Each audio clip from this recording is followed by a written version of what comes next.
नमस्कार, स्वागत है आप सभी का प्राइम डिबेट में। मैं रविंद्र सिंह आपके साथ और आज का मुद्दा बीजेपी में मनाने की दौड़, कांग्रेस में टिकट की होड़। राजनीति में समर्थन और विरोध साथ साथ चलता है, टाइमिंग के हिसाब से चलता है, अपने मनमाफिक चलता है। दरअसल बीजेपी के प्रत्याशियों की पहली लिस्ट जारी होने के बाद ऐसा ही दिखाई दे रहा है, जहां प्रत्याशियों के नाम के ऐलान होने के साथ उनके समर्थक जश्न मनाते दिख रहे हैं।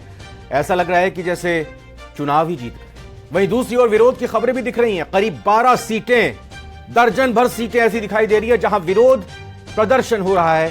कुछ जगहों पर तो बगावत साफ दिख रही है। कुछ नेताओं ने तो निर्दलीय चुनाव लड़ने तक का भी ऐलान कर दिया और कुछ कह रहे हैं कि हम करेंगे, चुनाव लड़ेंगे अगर हमारी बात नहीं मानी।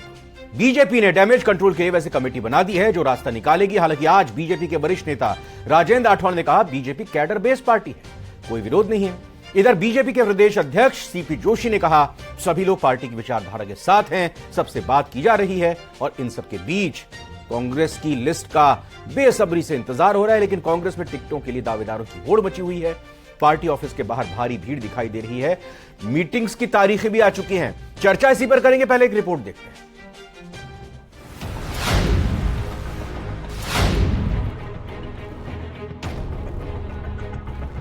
बीजेपी में पहली लिस्ट के बाद कई जगहों पर असंतोष। बीजेपी ने तेज की रूठों को मनाने की कवायद। देखिए, आदरणीय राजू साहब, राजपाल सिंह पार्टी के वरिष्ठ नेता है, उसका स्वाभाविक है कि सब लोग विचारधारा के साथ पार्टी के साथ हैं। राजेंद्र राठौड़ बोले बीजेपी कैडर बेस्ड पार्टी है, कोई विरोध नहीं है। भारतीय जनता पार्टी का कार्यकर्ता कैडर बेस्ड कार्यकर्ता है। जब श्रेष्ठ श्रेष्ठतम का चुनाव होता है तो छोटी मोटी बात होती है, परिवार की बातें हैं। कांग्रेस में दावेदार बेचैन, पार्टी कार्यालय के बाहर नेताओं की भीड़। कि भाई जो वर्तमान एमएलए है उनसे कोई नाराजगी हो, ऐसा कुछ भी नहीं है। और जहां नाराज होगी या जहां भी अगर किसी तरह से वो सक्रिय नहीं है तो उसकी टिकट जो है पार्टी काटेगी। बीजेपी में मनाने की दौड़, कांग्रेस में टिकट की होड़।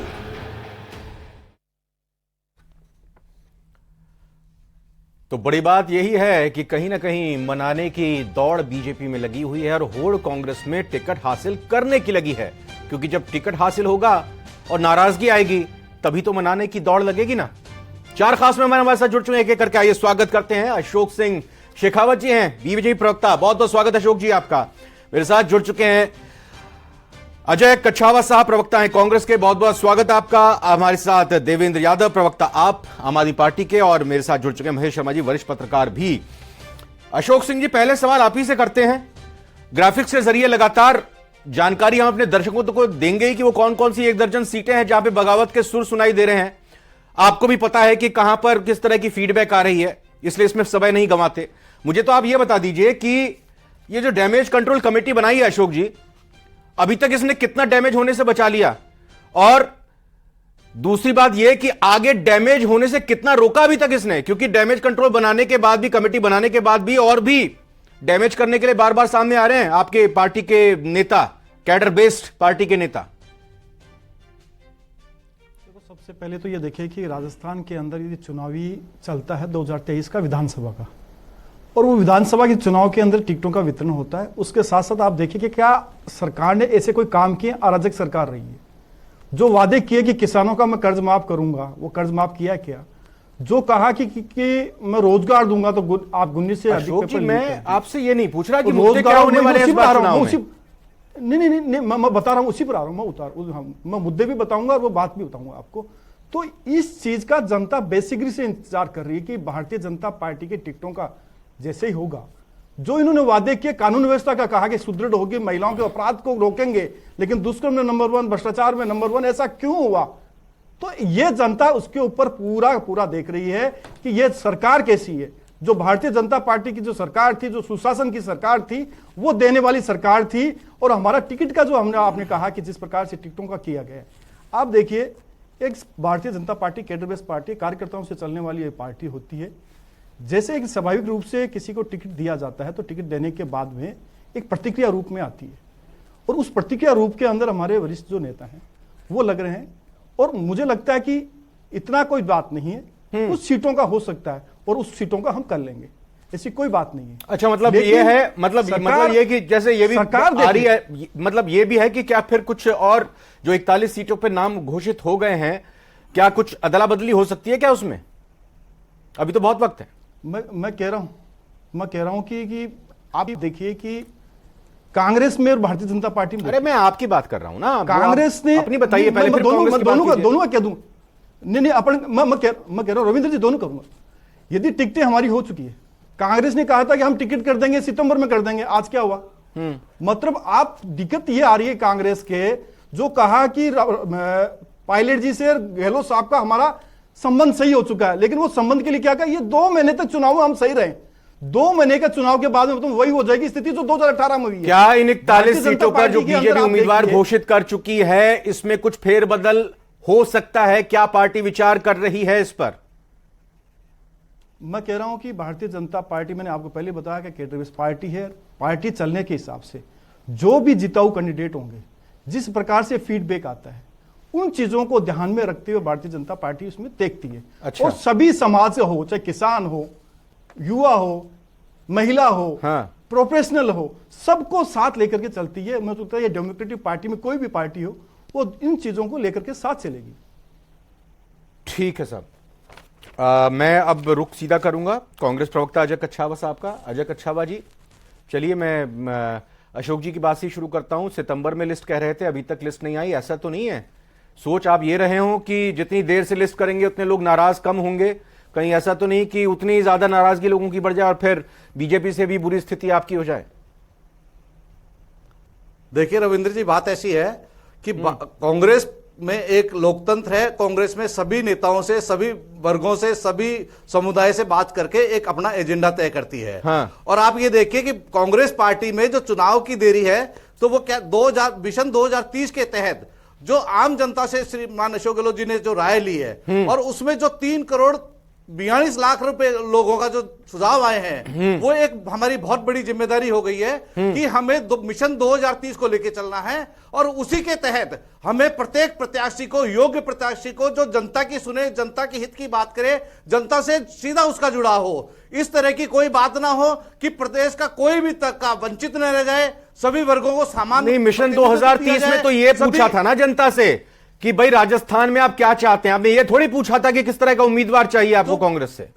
तो रविंद्र सिंह जी, मैं आपसे वही बात कर रहा हूं कि जो मिशन 2030 के तहत इतने ज्यादा सुझाव जो जनता के आए हैं, हाँ। उन्हीं सुझावों के तहत राजस्थान का विकास, सर्वांगीण विकास करना है। और उसी लिहाज से हम ऐसे उम्मीदवारों का चयन चाहते हैं जो राजस्थान को 2030 में नंबर 1। तो आपका कहने का मतलब यह है कि पीसी स्क्रीनिंग कमेटी और सीईसी उस विजन डॉक्यूमेंट 2030 के हिसाब से उम्मीदवारों का चयन करेगी? ये बतौर प्रवक्ता अजय कच्छावा यहां पे बोल रहे हैं। बिल्कुल उसी हिसाब से तय करेगी कि राजस्थान का प्रत्येक व्यक्ति जो अंतिम पायदान पे बैठा है, जो व्यक्ति उसको आगे लाना है, हर क्रम में आगे रखना है, उसका शिक्षा, स्वास्थ्य, उसकी पूरी रोजगार, उसकी पूरी व्यवस्था करके देनी है। और राजस्थान को जैसे आज तक सामाजिक कल्याण के रूप में पूरे देश में एक मॉडल के रूप में देखा जा रहा है, कोरोना के अरे वो तो अच्छी बात है, सुनने में बड़ी अच्छी लगती है, ये देखा था, सुनने में बड़ी अच्छी बातें लगती हैं अजय जी, लेकिन ये देखिए, ये बताएं, डैमेज कंट्रोल कमेटी जो है आप पहले बनाएंगे या फिर जब डैमेज शुरू होगा उसके बाद बनाएंगे? राजस्थान में देखिए किसी तरह का कोई मतभेद नहीं है, सभी के अपने विचार हैं, सभी की अपनी बात है और सभी की बात सुनने, मतलब आप ये मानकर चल रहे हैं दावे के साथ कि कोई भी विरोध नहीं होगा उम्मीदवार का कहीं किसी सीट पर? कांग्रेस में भी विरोध नहीं होगा, कांग्रेस में कोई तुल्लगी फरमान नहीं आएगा। तो कांग्रेस में सभी लोगों की मिलजुल के बैठ के आपस में मतलब तुगलकी फरमान, मतलब तुगलकी फरमान कहां आया? कहां आया तुगलकी फरमान? तुगलकी फरमान 41 सीटों का आया है ना। आप अच्छा। ये देखिए रविंद्र जी, 41 की 41 सीटों पे आज विरोध है, प्रदर्शन अच्छा। है। भारतीय जनता पार्टी का कार्यकर्ता अपने आप को ठगासा महसूस कर रहा है। पहले ही भारतीय जनता पार्टी का कार्यकर्ता भारतीय जनता पार्टी से दूर जा चुका था, क्योंकि आपने देखा इन्होंने कितनी रथ यात्राएं की, कितना इन्होंने लोगों से जुड़ने का प्रयास किया, लेकिन जनता ने इनकी ओर से अजय जी मुखविहीन कर लिया है। ये अशोक जी, अजय जी क्या बोल रहे हैं? देखिए कार्यकर्ताओं को दरकिनार किया। अशोक जी जवाब दीजिए। अहंकार और तुल्लकी देखा- फरमान आप ये मैं देखा हूं देखिए, कि- एक रात को आके एक मिनट, अजय जी, एक मिनट, नोटबंदी- जी, एक मिनट। मैं देख कर ली आप राजस्थान से आ जाइए, राजस्थान में चलिए। ये कहा कि तुगलकी फरमान, अहंकार। मुझे लगता है कि लोकतंत्र के अंदर किसी भी प्रकार का टिकट दिया जाता है उसका उपवास नहीं उड़ाया जाता। उपवास उड़ाने का कांग्रेस काम करती है। किस प्रकार से सचिन पायलट जी के साथ किया 5 साल सबने देखा है, और उसके कारण से राजस्थान की जनता भुगती है। कुछ हुआ नहीं, विकास नहीं हुआ। विकास होता तो मुझे लगता है ऐसे ये कह 2030 का विजन है। 2030 की बात आप पहले करते कि हमने ये काम किया है। 30 की बात, 30 से पहले आपका 23 का चुनाव भी आ रहा है। मतलब विजन कहां से लेके नहीं, वो कहते हैं ना 96% हमने जो घोषणा पत्र था उसके काम निपटा दिए हैं, 96%। मैंने ओपनिंग पॉइंट में आपको क्या कहा, किसान आज भी पूछ रहा है कि मेरा कर्ज का माफ का क्या हुआ। आपने कर्ज माफ नहीं किया है, उसकी जमीन नीलाम करी 19,500 किसानों की, और 300 से अधिक किसान यदि आत्महत्याएं कर लेते हैं, और 3 साल तक उनसे आप बिजली के बिल जो सब्सिडी मिलती थी वो वसूल कर लेते देवेंद्र हैं। यादव जी, और बाजे का तो आप देवेंद्र मानते क्या हो यादव रहा जी, है राजस्थान प्रवक्ता के आम आदमी पार्टी, ये बताइए कि क्या 200 उम्मीदवार मिल नहीं रहे कि अभी तक कोई भी लिस्ट नहीं आई आम आदमी पार्टी की? देखिए नरेंद्र जी, जल्दी लिस्ट आएगी और 200 उम्मीदवार भी मिलेंगे। 200 के 200 सीटों पर भी मजबूती से चुनाव लड़ेंगे। आम आदमी पार्टी अपने सभी कार्यकर्ताओं के दम पर चुनाव लड़ती है। जहां तक भारतीय जनता पार्टी के साथ अभी बता रहे थे कि वो कैडर बेस्ड पार्टी है।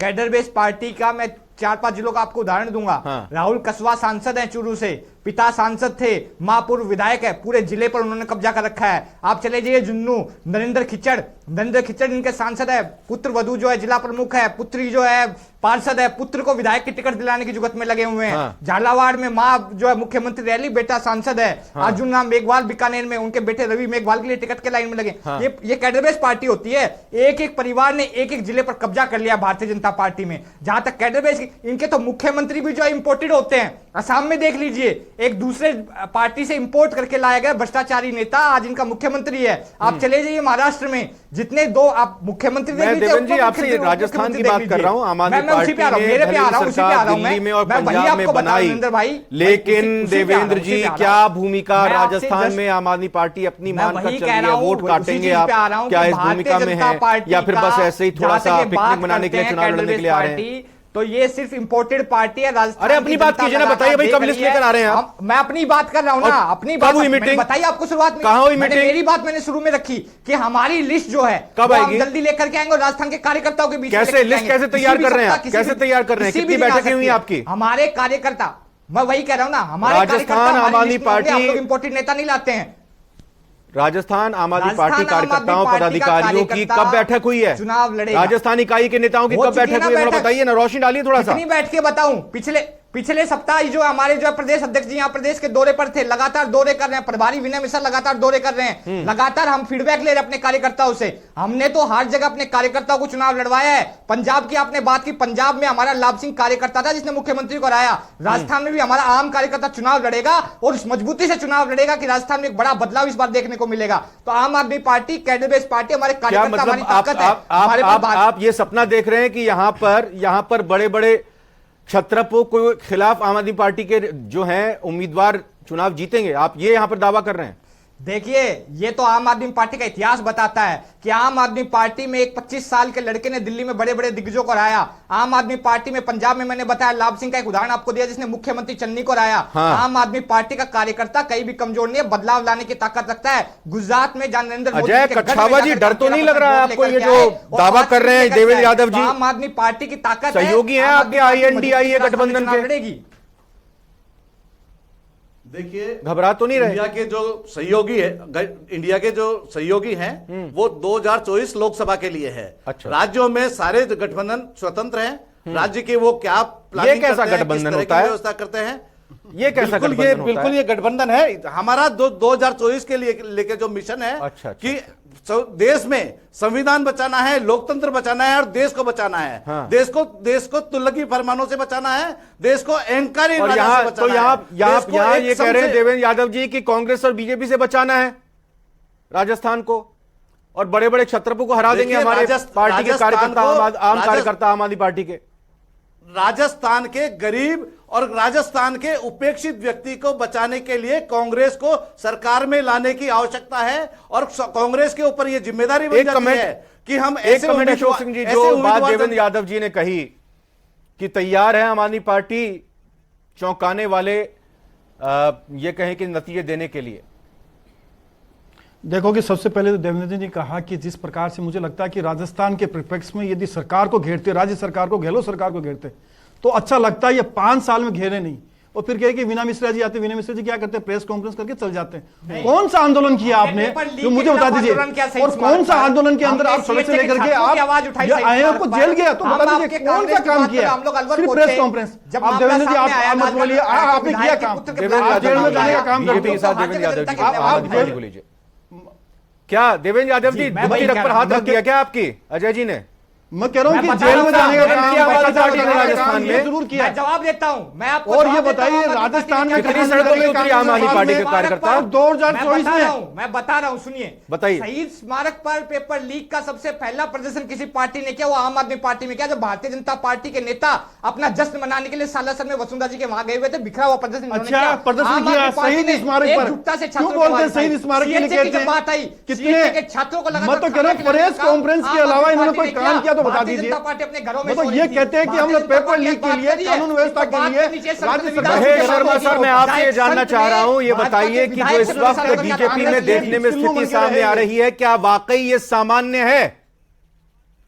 क्या पार्टी ये महसूस कर रही है कि जो किया वो सही किया, या फिर अब एहसास हो रहा है? और मैं ये भी सवाल जोड़ूंगा सर कि क्या इन 41 सीटों में फिर पुनर्विचार किया जा सकता है किसी सीट पर?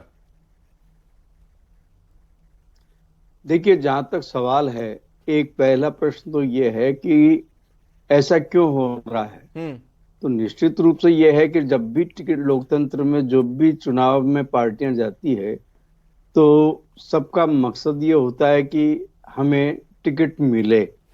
एक स्पर्धा होती है, इस स्पर्धा में जिन्हें मिल जाता है टिकट वो खुश होता है, और जिसे नहीं मिलता है वो बागी। महेश सर, लेकिन 41 सीटों का ऐलान, वो सीटें जिनमें से ज्यादातर बीजेपी ने हारी हैं, और उस में अभी 4 दिन नहीं हुए 1 दर्जन नेताओं ने खम ठोक दी है, विरोध के स्वर उभरने लगे हैं।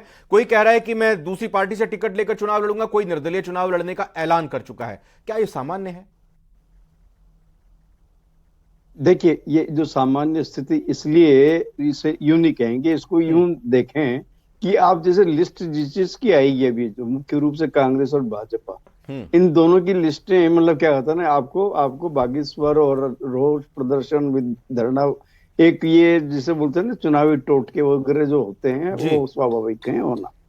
अब आता है सवाल कि अगर ये जो जितने बागी हैं तेवर दिखा रहे हैं, तो जो 41 का जो बीजेपी ने किया है, बीजेपी को एक तो ये आ रही है कि अगर जो चुनाव इस समय विधानसभा के 5 राज्यों में हो रहे हैं, उनमें सबसे अधिक उम्मीद उसे राजस्थान में दिखाई दे जी। और राजस्थान में इसलिए क्योंकि यहाँ की एक रिवाज रहा है, कभी बीजेपी कभी कांग्रेस शासन जी। एक चीज। अब दूसरा ये है कि अगर इसको, इस बगावत को डैमेज कंट्रोल करेंगे या किसी तरह से मना भी लेते हैं तो वो अलग बात है, लेकिन बात ये आएगी कि अगर पार्टी हाईकमान इस समय अगर निर्णय जो ले रही है, अगर वो निर्णय को अगर कोई चुनौती देता तो ये परिवर्तन की संभावना नहीं, बल्कि रूट को मनाने की कोशिश जरूर होगी। बहुत महत्वपूर्ण बात ये जरूर है, लेकिन इसको टिकट हो सकता है, कोई विधानसभा क्षेत्र भी बदल सकते हैं किसी जी, लेकिन हाँ इतना जरूर है कि जो पार्टी जहां कंसंट्रेट हुई है कि जो हारी हुई सीटों पर, तो इसका मतलब है कि उनमें नए चेहरे लाने की कोशिश की गई है। सर वही तो बात है ना कि जो हारी हुई सीटों पर जब इतना बड़ा द्वंद्व देखने को मिल रहा है, तो जो जीती हुई सीट हैं जिन पर बीजेपी मजबूत है, जिसमें ऐसा बीजेपी मानकर चल रही है कि हमारी इस बार भी विजय होगी, जीत होगी, तो फिर वहां पर क्या हाल होगा ये अंदाजा लगाया जा सकता है। अजय कच्छावा जी, क्या ये मान लिया जाए कि आपकी कल यानी 13 तारीख को पीईसी की बैठक, 14 तारीख को स्क्रीनिंग कमेटी की बैठक और 17 तारीख को जब सीईसी की बैठक दिल्ली में एआईसीसी मुख्यालय पर होगी, तो वो शुभ मुहूर्त है जब 70-80 के नाम आ जाएंगे पहली लिस्ट के राजस्थान के? बिल्कुल सीईसी की मीटिंग होने के तुरंत बाद एक राजस्थान की बहुत बड़ी लिस्ट सामने आ जाएगी, और आप ये देख लीजिए उस दिन एकदम पिक्चर क्लियर हो जाएगी। हाँ। राजस्थान का विधानसभा चुनाव एक तरफा कांग्रेस के पक्ष में माहौल बनाने लग जाएगा। भारतीय जनता ये तो पार्टी गजब के है, मतलब आप 23 तारीख का इंतजार नहीं करें, मतलब लिस्ट आ गई तो इसका मतलब कांग्रेस जीत रही है 23 नवंबर को, मतलब 25 नवंबर को, 25 नवंबर वाला चुनाव, मतलब वोटर को आप क्या समझ रहे हैं? मैं क्या कह रहा हूं सर कि अभी जो अशोक जी कह रहे थे कि कांग्रेस बीजेपी एक कैडर बेस्ड पार्टी है, कार्यकर्ताओं की पार्टी है, मुझे लगता है कि भारतीय जनता पार्टी के शीर्ष नेतृत्व को कार्यकर्ताओं की आवश्यकता ही नहीं है, क्योंकि इलेक्ट्रल बोर्ड के माध्यम से इन्होंने इतने पैसे इकट्ठे कर रखे हैं कि जिस भी राज्य में चुनाव करना चाहे, किसी भी स्तर का चुनाव कराना चाहे, ये करा लेंगे। और ईडी और इनकम टैक्स के माध्यम से इनके मेन कार्यकर्ता ईडी और इनकम टैक्स है, इनको जरूरत ही नहीं भारतीय जनता पार्टी के कार्यकर्ताओं को, और कार्यकर्ताओं को भारतीय जनता पार्टी की जरूरत नहीं है, और भारतीय जनता पार्टी का देश के लोगों को भी जरूरत नहीं है, क्योंकि देश के लोगों ने भारतीय जनता पार्टी का अशोक सिंह जी एक जवाब दूंगा इस पर आपसे। और ये जो कहा है अजय कछावा जी ने कि भाई 2014 में वादे किए थे, 17 तारीख को लिस्ट आने वाली है और उसके लिए साफ हो जाएगा कि कांग्रेस सफाया करने वाली है। की थी, एक बार फिर से रोजगार देने की बात की थी, 15 लाख रुपए देने की बात की थी। अशोक जी एक जवाब जो सवाल उठा रहे हैं, किसान की आय डबल करने की बात की थी, वो कहां है? आप ये देखिए रविंद्र जी, जो डीजल $120 प्रति बैरल आता था, उस समय पेट्रोल और डीजल 55 रुपए था, लेकिन आज वही डीजल, अरे डीजल और पेट्रोल राजस्थान में पूरे प्रदेश में सबसे महंगा है। और मैं ये भी कहूंगा साथ साथ कि मध्य प्रदेश में भी बिल्कुल उसी के बराबर ही है। अशोक जी, जो आरोप अजय कछावा जी ने लगाया और ये दावा किया कि 17 तारीख को हमारी पहली लिस्ट आएगी, वो लिस्ट चौंका देगी, साफ हो जाएगा रास्ता कांग्रेस की जीत का। देखो कि सबसे पहले तो मैं ये आप बताऊं, तो मैं लिस्ट की बात करें, यदि 500 से अधिक शिकायतें चुनाव आयोग के पास चल जाए तो सरकारी मशीनरी का दुरुपयोग कैसे राजस्थान के अंदर हो रहा है, होर्डिंग, पोस्टर, बैनर, उनको धीरे धीरे उतार रहा प्रशासन। हाँ। ठीक। दूसरा, यदि मुख्यमंत्री जी यदि सोनिया गांधी जी से मिलने जाते हैं, प्रमुख सचिव को लेके जाते हैं, हाँ। कैडर कैसा है उसके अंदर, हाँ। बकायदा कंडक्ट में लिखा कि किसको आप लेके जा सकते हो, तो ये सीधा सीधा आप आचार संहिता का उल्लंघन कर रहे हैं। टिकटों का तो छोड़ दीजिए, इनका शिकायत की आपने? सितंबर की बात करते करते शिकायत की बीजेपी ने, बकायदा है। मैं कह रहा हूं 500 से अधिक शिकायतें यदि आ जाती है, तो ये बताओ अब इससे ज्यादा परिणाम क्या होगा? हमने आज प्रेस कॉन्फ्रेंस करके कहा, मीडिया को बताया कि ये बताइए राजस्थान के अंदर ये क्या हो रहा है। ऐसा कैसे चल सकता है? नेता प्रतिपक्ष हमारे थे, उन्होंने ये बात कही है, तो इससे ज्यादा क्या होगा राजस्थान के अंदर? मतलब सरकारी देवेंद्र यादव जी, और एक आखिरी सवाल आपसे ये है कि भाई जब टिकटों का ऐलान होगा, आप कह रहे हैं कि हो जाएगा टिकटों का ऐलान, लेकिन उसके बाद कैंपेनिंग भी करनी होती है, चुनाव प्रचार के लिए नेता आने होते हैं, आपके काफी नेता तो जेल में है इस वक्त। देखिए, भारतीय जनता पार्टी ने आरोप लगा करके नेताओं को पहले भी जेल में भेजा, सारे के सारे जो थे। अरे भारतीय जनता पार्टी ने भेजा तो फिर अदालत ने क्यों नहीं बेल दी? पार्टी ने अदालत ने जमानत क्यों नहीं दी उनको? मनीष सिसोदिया पर कोई आज सुनवाई नहीं हुई है।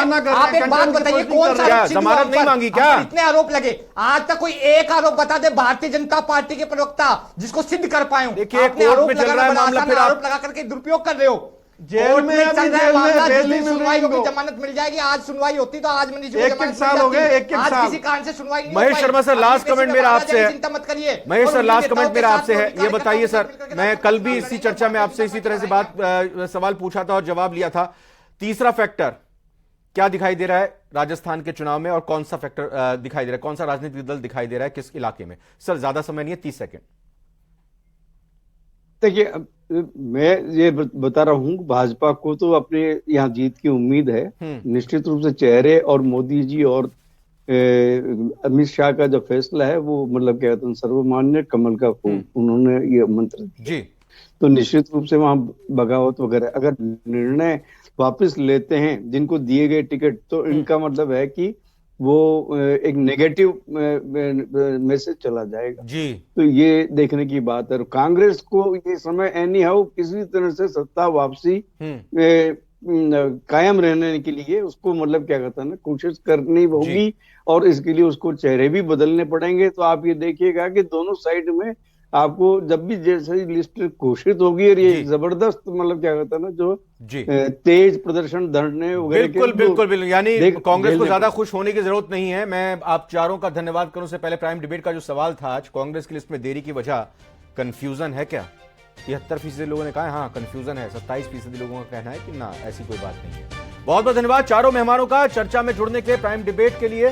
फिलहाल प्राइम डिबेट में आज इतना ही, और अब आगे देखिए होता है क्या। लिस्ट तो भी और भी आएगी, नाराजगी और भी आएगी, और ये नाराजगी क्या गुल खिलाएगी ये भी देखना दिलचस्प होगा। फिलहाल